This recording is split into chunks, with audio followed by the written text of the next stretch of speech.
बर. नांदेडला दाखवलं होतं, बर. तर उमरखेडला दाखवलं होतं. ते ऑपरेशन शिवाय इलाज नाही म्हणून लागली. नसतं ऑपरेशन शिवाय इलाज नाही, नस दबली. तर हे यवतमाळवरून आलेत आणि पेशंट आपली रील्स पाहून आलते आणि दोन्ही पेशंटला कमरेमध्ये नस दबलेली होती, पण दोन्ही पेशंटला वेगवेगळा त्रास होता. तर आपण जाणून घेऊया ना, 10 दिवस ट्रीट केल्यानंतर आपण एक 70 ते 75% यांना रिझल्ट दिलाय आणि कशा पद्धतीने आपण ट्रीट केलंय, काय केलंय, तर पेशंट कडून आपण जाणून घेऊ. कारण तुम्ही येताय आपल्याकडे 300 किलोमीटर. बरं. 10 दिवसापूर्वी ज्यावेळेस तुम्ही आलते, तर काय परिस्थिती होती तुमची 10 दिवसापूर्वी? पायात मुंग्या यायच्या, चालता यायचं नाही, हम्म. कमर दुखायची, घोटे दुखायचे, बर. टोंगळे दुखायचे. बर. याच्यासाठी सर्व तुम्ही मार्ग. ज्या ठिकाणी दाखवलं होतं तिथे डॉक्टर तुम्हाला काय सांगत होते? ऑपरेशन सांगत होते, ऑपरेशनच बरं म्हणून. नांदेडला दाखवलं होतं, बर.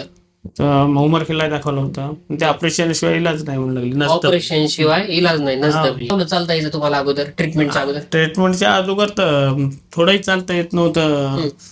50-60 पावलं चाललं की बसावं वाट. मुंग्या यायच्या पायात भरत, बर. पायाला मुंग्या यायच्या. पारनं मुंग्या यायच्या. आणि आज 10 दिवसानंतर आज मुंग्या नाही येत आहेत. आज रोज सकाळी फिरत आहे.